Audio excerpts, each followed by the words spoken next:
of focusing on winning arguments, we're teaching the basic fundamentals of sales and marketing and how we can use them to win in the world of politics, teaching you how to meet people where they're at on the issues they care about. Welcome to The Brian Nichols Show. If we face America's racial history squarely, will it mean that the American project is a failure? Conversely, if we think the American project is worthy of an endeavor, do we have to lie, downplay, or equivocate about our past? We're going to talk about that on today's episode. Happy Thursday there, folks. Brian Nichols here on The Brian Nichols Show. Thank you for joining us on, of course, another fun-filled episode. I am, as always, your humble host, and thank you for joining us. Yes, from the Stratus IP studios here in lovely, lovely Eastern Indiana. Don't let outdated technology or your cybersecurity threats put your company at risk. Head to briannicholsshow.com/Stratus IP and get your free business technology consultation today. One more time, briannicholsshow.com/Stratus IP, business technology simplified. All right, folks. Well, hey, thank you for joining us on today's episode. Looking forward to, digging into things. But first, I want to go ahead and give a shout out to one of our awesome sponsors, and that's going to be Right Strategies. Now, folks, if you are a candidate or if you are a small business owner and you are looking for some help to reach where both your voters or your customers are spending their time, well, look no further. Right Strategies, they specialize in the unique challenges that both you're going to face if you're running for political office, but also you're going to face if you're in the world of a small business owner, specifically talking about the digital landscape. With a proven track record of helping clients win their elections, but also help grow their businesses using smart, strategic digital marketing, Right Strategies is the perfect partner to help you reach your goals. With their amazing team of experts, they're going to help you save time and money while amplifying your message to help you win your elections and also win in the marketplace. Also, they have a really cool SMS texting tool with smart strategies that'll give you an efficient, affordable, and smart way to focus your marketing budget by helping you reach thousands of voters and customers. Right Strategies will help you make a powerful impact on the outcome of your elections and your business growth. From social media management to expert graphic design work to marketing your product or campaign or building your brand, Right Strategies can put together a plan that makes sense for you and your goals. And hey, guess what? They're going to do so within your budget. So if you want to learn more about how Right Strategies can help you win your elections and grow your business, head to briannicholsshow.com/RS. And this is really cool. You can get your free campaign or marketing plan report card. Yeah. And of course, please do me a favor to make sure you get that. Make sure you let Morgan know and the rest of the Right Strategies team know that I sent you. One more time, briannicholsshow.com/RS. Amplifying your message where voters and customers spend their time. briannicholsshow.com/RS. All right, folks. So on to the program today. Looking forward to, digging into specifically what it is that we're going to talk about. Black liberation through using the marketplace. Rachel Ferguson and Marcus Witcher, welcome to the Brian Nichols Show. Thanks for joining us. Thanks for having me. Thanks for having us. Absolutely. Well, thank you for joining me on today's episode. Looking forward to discussing, Black liberation through the marketplace. Now, before we get there, let's do this. Rachel, do us a favor. Introduce yourself to the Brian Nichols Show audience, and then maybe we can go into introducing Marcus, and then we'll talk about what brought us into writing this book, Black liberation through the marketplace. Sure. So Rachel Ferguson, I'm from Concordia University, Chicago. My PhD is in philosophy, so I've always been working on the philosophy of politics and economics. And I'm director of the Free Enterprise Center there at Concordia, Chicago. But I live in St. Louis, Missouri. So that's me. All right, Marcus. Hi, I'm Marcus Witcher. I'm a historian. I got my PhD from the University of Alabama, and I work specifically in 20th century American economic, intellectual, and political history. First book was titled Getting Right with Reagan, and I'm really excited to have co-authored this book, Black Liberation in the Marketplace, with Rachel. Awesome. And let's talk about this book, right? Black liberation in the market through the marketplace. And that's just something that we actually talked about on one of our past episodes. We're talking about the old Black Wall Streets, right? And the idea of trying to get that back into our conversation of today, trying to revigorate a Black Wall Street. So this seems to be something that, is definitely carrying through the conversation, but there's still stuff that we have to work through. And that is a lot of what is behind the motivation behind writing this book. So Jump Ball, what brought you guys together to writing Black liberation through the marketplace? Well, I'll just say that I think that classical liberals and libertarian scholars have an incredible amount to offer on race and discrimination, but no one knows that. That's not something we're known for. We're not the people you think of when you think of race and discrimination. And yet, as a scholar myself, I was familiar with Robert Higgs and Gary Becker and the history of Zora Neale Hurston and Rose Wilder Lane, one of the three mothers of libertarianism working for a Black newspaper. There's so much in this history that needed to all be put together into one place. And so that was really the impetus for the book. And Marcus studied under David Beto, who is a great libertarian historian, and looking specifically at civil rights heroes and people who you may not expect a libertarian historian to focus on. And so it's been really, really wonderful to have two libertarian, classical liberal thinkers, one a philosopher, one a historian, bringing our different insights together. Marcus, I was gonna say, what are your thoughts there? Yeah, really early on, I mean, Rachel had this idea. She had a series of lectures, and they were quite good. And somebody recommended that she reach out to David, and she reached out to David. And I think David told her, "This is a great project, but I'm too busy. But I have a graduate student who just graduated, right? He probably has the time." And so he put us in touch with one another. But just to echo what Rachel said, Black Liberations in the Marketplace really brings together this deep, deep, deep intellectual tradition and a deep sort of well of work that's been done by classical liberal and libertarian thinkers. And we've put it all in one place. You can kind of think of it as a narrative history of Black America, but you can also think of it as a place where you could go and really access all this as sort of a jumping off point into all this scholarship that's out there. If you were to like follow the footnotes, et cetera. And also I think that what we offer is a sort of a third way, if you will, right? Between sort of the 1619 Project's narrative for America and sort of what you might call the sort of American exceptionalism narrative of sort of maybe American conservatives. We're in between. We want to recognize past injustices while not jettisoning our liberal values. Talk to us about that too. I'm curious. How does that breakdown look? Because this is something you've seen a lot of folks, they don't even want to have a conversation, because it seems like if you even acknowledge the past injustices or the past sins of America, that somehow you're not on board with the American, the idea of America, right? You're not a patriot, you're not a nationalist, whatever the ism you want to attach to it, right? So what are you guys seeing as kind of being that middle ground where you're bridging that divide?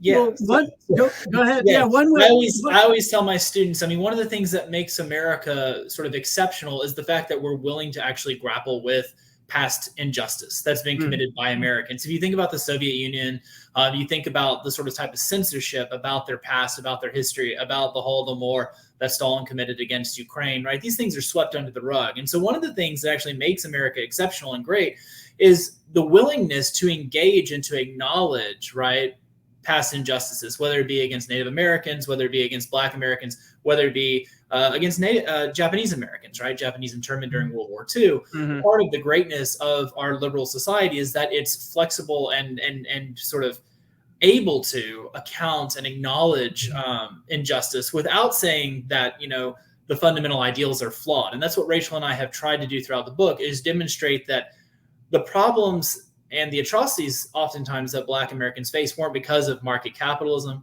They weren't because of free enterprise. They weren't because of liberalism. In many cases, it was the abrogation of our values. It was the abandonment of our values that led to those abuses. Yeah, that's what I was going to say. If what we're conserving is a classical liberal and small r Republican founding, then we're thinking about the values of private property and freedom of contract and equal protection of the rule of law.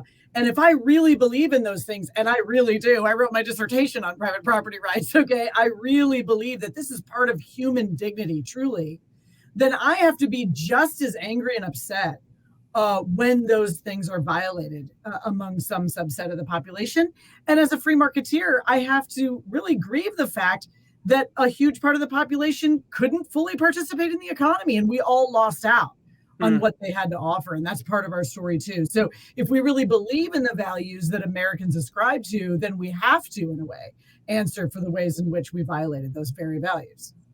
Jump ball. What's something that as you're going through, and maybe this is more of a Marcus question because you're the historian, but maybe as you're going through the history, you're digging through the text and stuff, what's something that was surprising that you uncovered that you'd like to share?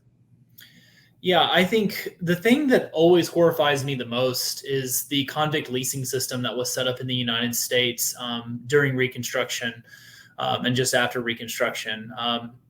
And that history is quite horrifying. I've read about the Gulag. I teach the global Cold War, and what was set up in the South from 1873 to the series of convict leasing was just really quite horrific. What would happen oftentimes is there was a whole new series of laws that were passed. We call them the pig laws that criminalized behavior that before hadn't been criminal.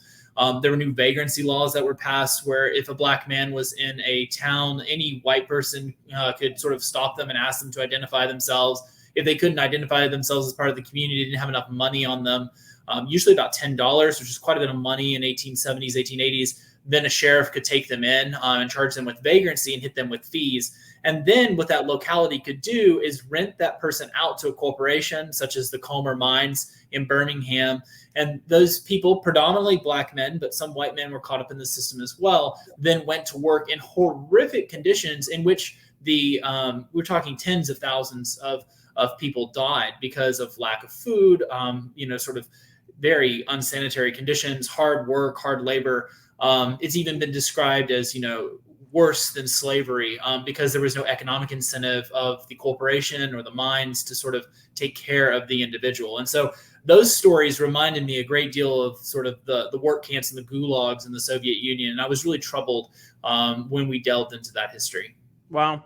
Yeah, that's something that I never heard of. I'm sure most of the audience listening today, they never heard that either.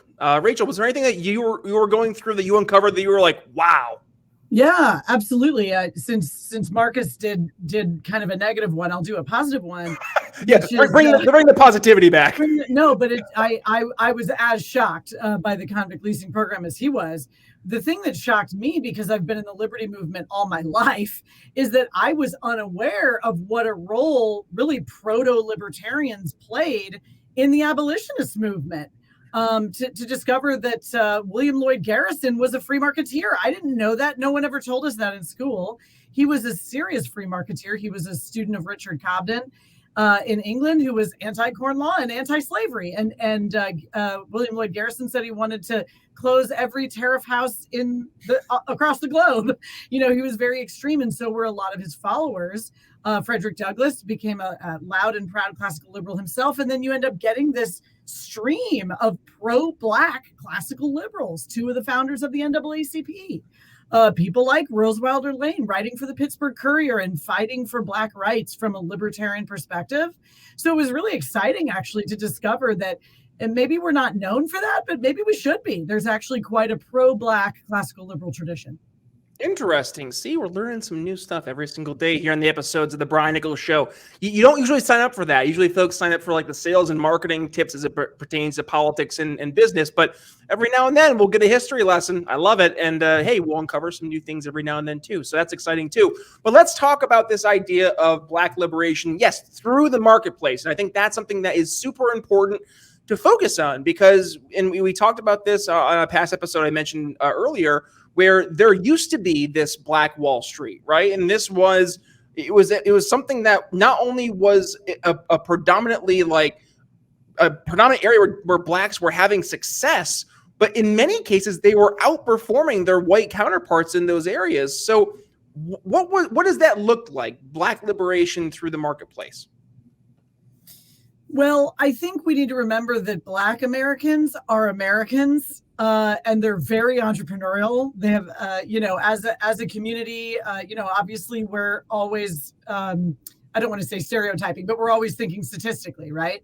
So yes, there may be some Black Marxists out there who hate capitalism. But I think the far left really overplays their hand in this regard. I think Black Americans are Americans. They want to be capitalists. They want to own business. They want to make money just like everybody else. And so I think, in the book, what we say is, yes, we have this history many times. There was a white envy And envy is something, it's a vice that's deeply incompatible with a free society, because you have to know that when someone else is doing well, they're doing well because they're serving you, right?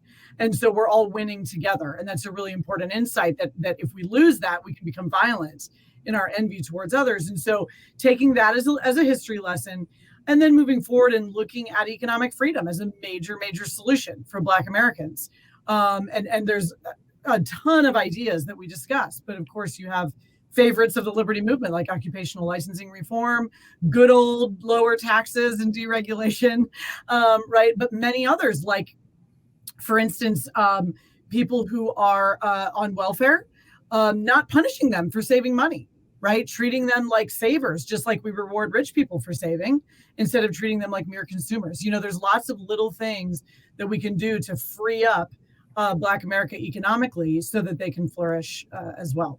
Yeah, and I don't want to interject, Marcus, but one thing that I will say, we're going to give credit where credit's due. One thing we can do is focus on the war on drugs and how that has disproportionately impacted a lot of our Black Americans. And you know what? Credit where credit's due today. President Biden just announced that he's going to start looking at getting rid of a lot of these. Number one, the classification of marijuana as is it level 1, I think is the classification. Ridiculous. Same as fentanyl and heroin. What? It's insanity. So the fact that that's the case, but also, if you were in jail for mere possession of marijuana, looking at expunging those records, it looks like, hey, step in the right direction, and absolutely credit where credit's due. I think it's important for us to talk about not just the politics, but the principles, the issues that really matter, that are going to bring people closer to freedom, regardless of who those people are. They're the ones bringing it forward. Now, yes, of course, this was entirely a political ploy, because he could have easily done this back in 2021.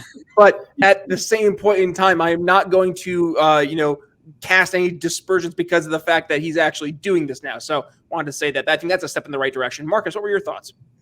Yeah, so I think that when we talk about Black Wall Street, it's important to remember, that's an allusion to Tulsa. It's an allusion to Greenwood, the Greenwood community that was right across the street from, right across the tracks, right from white Tulsa.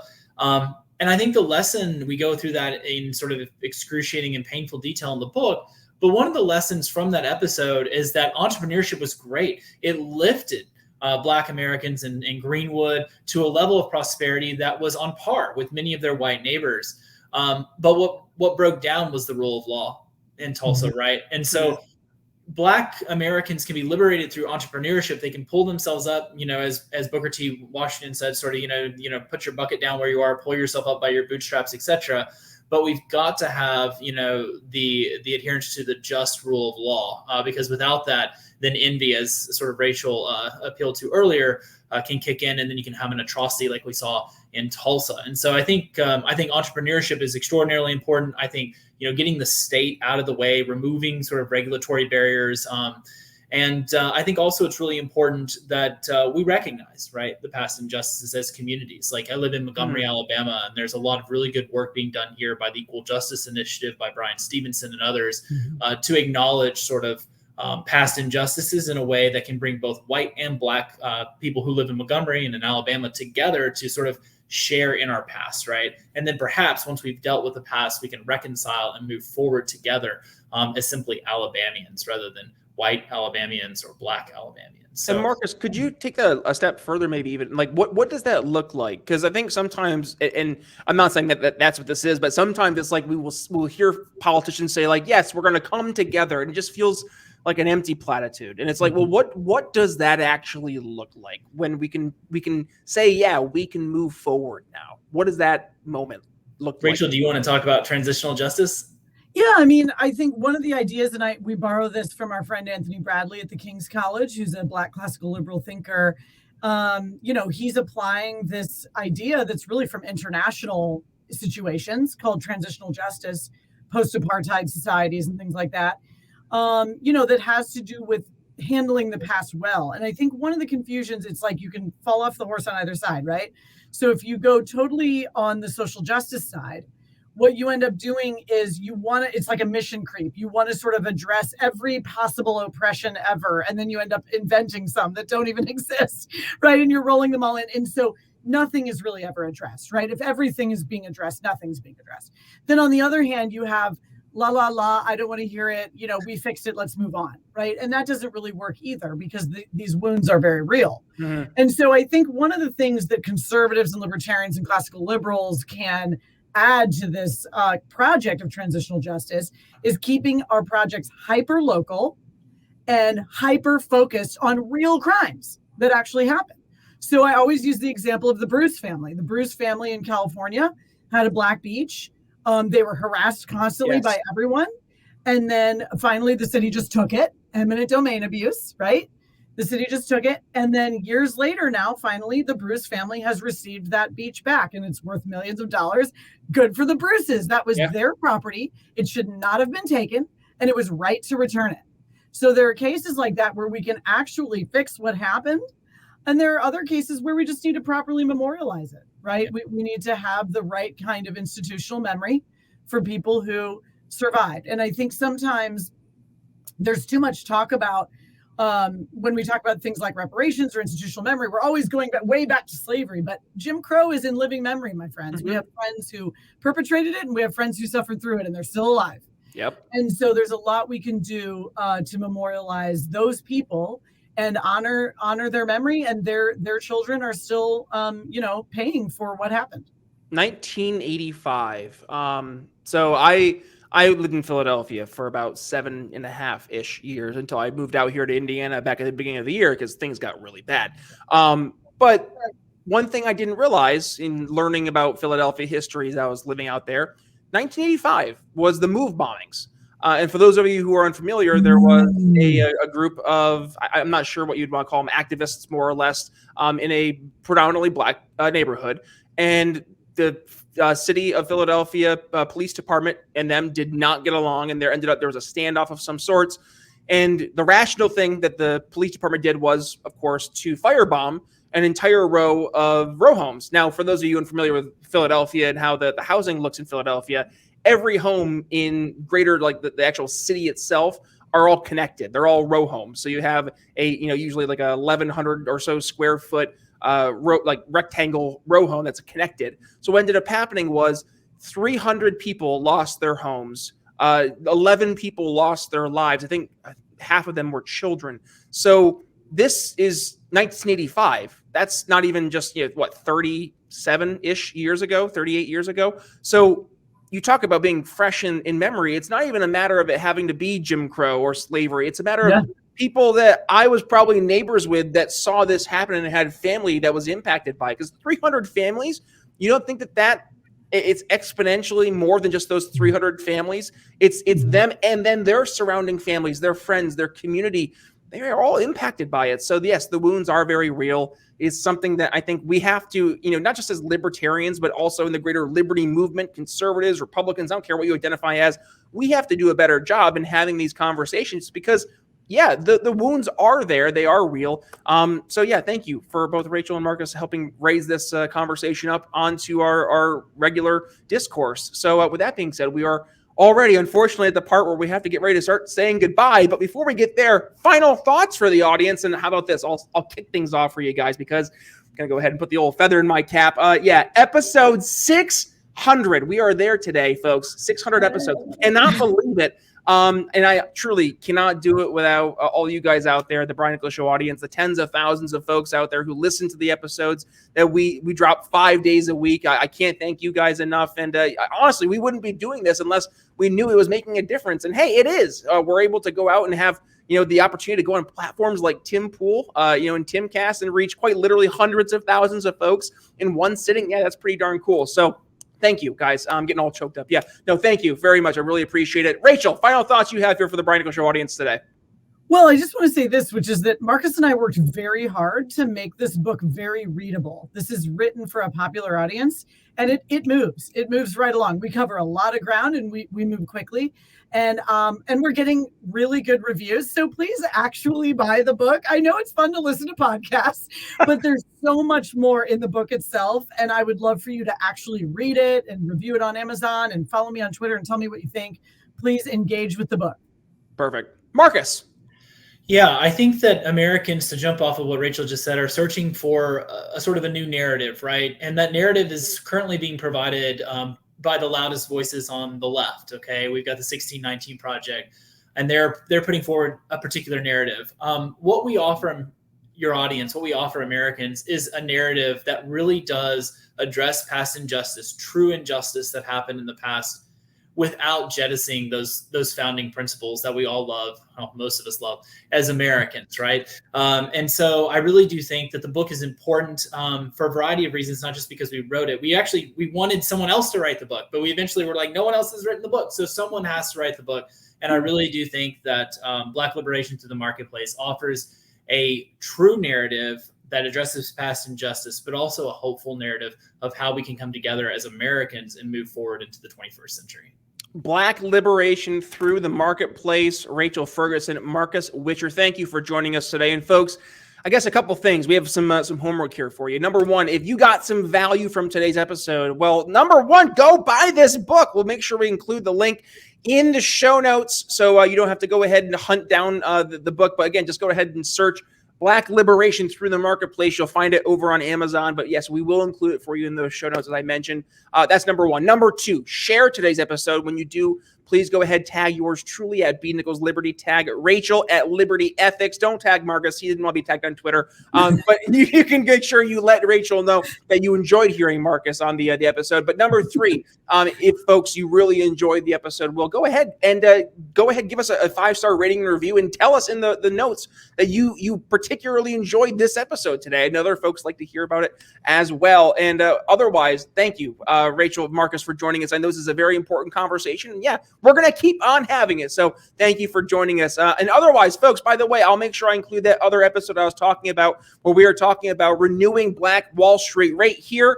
Otherwise, thank you for joining us on today's episode of The Brian Nichols Show. Looking forward to our Friday episode. And oh, by the way, please go ahead and support our sponsors. We have Right Strategies and Stratus IP, our Stratus IP studio sponsor. Please go ahead and support them over at briannicholsshow.com/sponsor. Oh, one last thing. By the way, I'm sorry. I have to share this because we just got some new stuff over at our shop. So I got to share a couple of the new designs. Now, one of my secret passion projects I do on the side is I like to do some graphic design stuff. So we have some new swag. Here, I'll go scroll up. Let's see. Gotta go to page. Oh, wrong page. All right, so we have some new stuff. One, we have our Now That's What We Call Tyranny shirt with Klaus Schwab in the background. Always fun. We have our Good Ideas Don't Require Force hoodie. New design. We have our What Happened in 1971 design. Our No Farmers, No Food shirt. And go back. You can do it. See, your dog likes it. Oh, we have to go back. Here we go. And then on page 1, here we go. We have our Liberty Legends shirt. Nice. That's awesome. I like that one. You like that one, right? I like that one. I don't know why the back button's not working here. Goodness gracious. And then we have one more. And it is our Liberty No Mark shirts. So it has some new swag, folks. You want to go ahead and grab any of those new designs, head to briannicholsshow.com/shop. Make sure you use code TBNS at checkout. That's all I got for you. Go have a great rest of your Thursday, folks. With that being said, it's Brian Nichols signing off here on The Brian Nichols Show for Rachel Ferguson and Marcus Witcher. We'll see you tomorrow. Listening to The Brian Nichols Show. Find more episodes at briannicholsshow.com.